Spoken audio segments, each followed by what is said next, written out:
আসসালামু আলাইকুম viewers, welcome to my channel cooking studio by Mitu. গুটি গুটি পায়ে শীত তো চলেই এসেছে, আর এই শীতে গ্রিল চিকেন খেতে কার না ভালো লাগবে বলুন। তাহলে চলুন আজ আপনাদের সাথে শেয়ার করব whole chicken grill recipe. Grill chicken বানাতে আমাদের প্রথমেই লাগবে একটি আস্ত চিকেন। আমি এখানে একটি পাকিস্তানি মুরগি নিয়েছি। পরিষ্কার করে নেওয়ার পর এটার ওজন 600 গ্রাম হয়েছে। আপনারা চাইলে ব্রয়লার মুরগি দিয়েও করতে পারবেন। মুরগিটাকে ভালো করে কেটে ধুয়ে আমি কেচে নিয়েছি। চলুন ম্যারিনেটের জন্য মশলাটা রেডি করে নেই। এখানে আমি টক দই দিয়েছি 1/4 কাপ, আদা বাটা দিয়েছি 1 টেবিল স্পুন, রসুন বাটা দিয়েছি 1 টেবিল স্পুন, আর লবণটা আমি এখানে 1/2 টেবিল স্পুন অ্যাড করেছি, অথবা স্বাদ মতো নিলেই হবে। আর পেঁয়াজ বাটা দিয়ে দিলাম 2 টেবিল স্পুন। সব কিছুকে এখন একটু মিক্স করে নিব, যাতে করে টক দইয়ের সাথে বাটা মশলাগুলো ভালো মতো মিশে যায়। সব কিছু একসাথে মিশিয়ে এখানে আমি বাকি মশলাগুলো অ্যাড করে দিব। আর এখানে আমি নিয়েছি গরম মশলার গুঁড়া 2 টিস্পুন, আর ভাজা জিরার গুঁড়া 1 টিস্পুন, লাল মরিচের গুঁড়া নিয়েছি 1 টেবিল স্পুন, লেবুর রস দিয়ে দিব এখানে আমি 1 টেবিল স্পুন।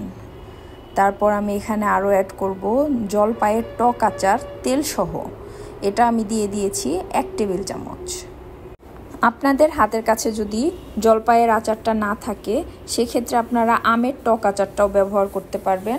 সেক্ষেত্রে আপনাদের তেল সহ আচারটা ব্যবহার করতে হবে। আমি এখানে নিয়ে নিলাম 1 table spoon tomato sauce, 1 table spoon দিয়ে দিলাম সয়া সস, তারপর বারবিকিউ সস দিয়ে দিব 1.5 টেবিল স্পুন। এরপর এগুলাকে আমি সবগুলা ইনগ্রিডিয়েন্টস একসাথে ভালো করে মিক্স করে নিব। আর এখানে খেয়াল রাখতে হবে সব মশলা যেন একদম ভালোভাবে মিক্স হয়ে যায়। সবগুলো মশলা মিক্স করা হয়ে গেলে এতে আরও দিয়ে দিব 2 টেবিল স্পুন সরিষার তেল, এবং সরিষার তেলটা দিয়ে আবারও একটু ভালো করে মিশিয়ে নিব। এখন মশলাটাকে ভালো মতো চিকেনের গায়ে হাত দিয়ে মাখিয়ে দিব। আর আপনারা ভিডিওতে দেখা প্রসেস অনুযায়ী সুন্দরভাবে হাত দিয়ে মশলাটাকে চিকেনের গায়ে মাখিয়ে নেবেন। চিকেনটাকে উল্টে পাল্টে সব জায়গায় মশলাটা মাখিয়ে দিবেন। খেয়াল রাখবেন কোনো অংশ যেন বাদ না পড়ে যায়। মশলাটা মাখানো হয়ে গেলে এটাকে আমরা ম্যারিনেশনের জন্য একটা পাত্রে ঢেকে 4 ঘন্টার জন্য রেখে দিব। আর যদি আপনাদের হাতে সময় না থাকে, সেই ক্ষেত্রে আপনারা অ্যাটলাস্ট 1 ঘন্টা ম্যারিনেশন করে নেবেন। ফিরে এলাম 4 ঘন্টা পর। এখানে আমরা চিকেনের গা থেকে এক্সট্রা যে মশলাটা আছে, এটা হাত দিয়ে ভালো মতো সরিয়ে একটা বাটিতে রেখে দিব। কারণ মশলাটা যদি বেশি থাকে, সেই ক্ষেত্রে আমরা ওভেনে দেওয়ার পর মশলাগুলো পুড়ে যেতে পারে। মশলাটা সরানো হয়ে গেলে আমরা ভিডিওতে দেখানো প্রসেস অনুযায়ী চিকেনটাকে শিকে ভালো মতো গেঁথে নিব। এরপর শিকের সাথে থাকা কাঁটাটা চিকেনের গায়ে গেঁথে হুকটাকে ভালো করে টাইট করে সিল করে দিব। একইভাবে অপর প্রান্তেও কাঁটাটা সিল করে দিব। এরপর চিকেনের পা দুটোকে সুতা দিয়ে ভালো করে বেঁধে দিব। বাঁধা হয়ে গেলে চিকেনটাকে আমরা ওভেনে দিয়ে দিব। দেখতেই পাচ্ছেন চিকেনটা আমরা ওভেনে দিয়ে দিয়েছি, আর নিচে আমি ফয়েল পেপার বিছিয়ে দিয়েছি, এতে করে চিকেনের মশলাগুলা ওভেনের গায়ে লেগে যাবে না। এখন আমরা ওভেনটাকে অন করে দিব। উপর নিচে 200 ডিগ্রি সেলসিয়াস তাপমাত্রায় দিব। আর চিকেন মোডটা অন করে দিয়ে 1 ঘন্টার জন্য টাইমার সেট করে দিব। আর রোটেট মোডটাও অন করে নিব। চিকেনটা হতে আমাদের 1 ঘন্টা সময় লাগবে। এই ফাঁকে আমরা গ্রিলের মশলাটা রেডি করে নিই। চুলায় আমরা একটি প্যান বসিয়ে নিয়েছি, এতে দিয়ে দিব 2 টেবিল চামচ পরিমাণ সয়াবিন তেল। আর তেলটা গরম হয়ে এলেই আমরা আমাদের অবশিষ্ট মশলাটুকু তেলে দিয়ে দিব। এরপর ভালো করে মশলাটাকে নেড়ে চেড়ে কষিয়ে নিব 5-6 মিনিট। আর এই মশলাটা আমরা যত ভালো করে কষাবো, এটার টেস্ট ততই ভালো আসবে।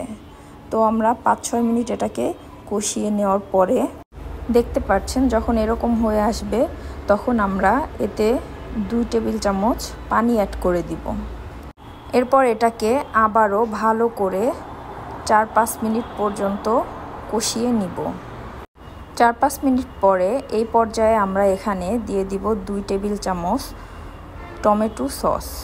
আর টমেটো সসটা অ্যাড করলে মশলাটার টেস্ট অনেক বেশি ভালো আসে, তাই আমি এখানে অ্যাড করেছি। এরপর আমরা এটাকে আরও ভালোভাবে কষিয়ে নিব যতক্ষণ পর্যন্ত তেলটা উপরে ভেসে না ওঠে।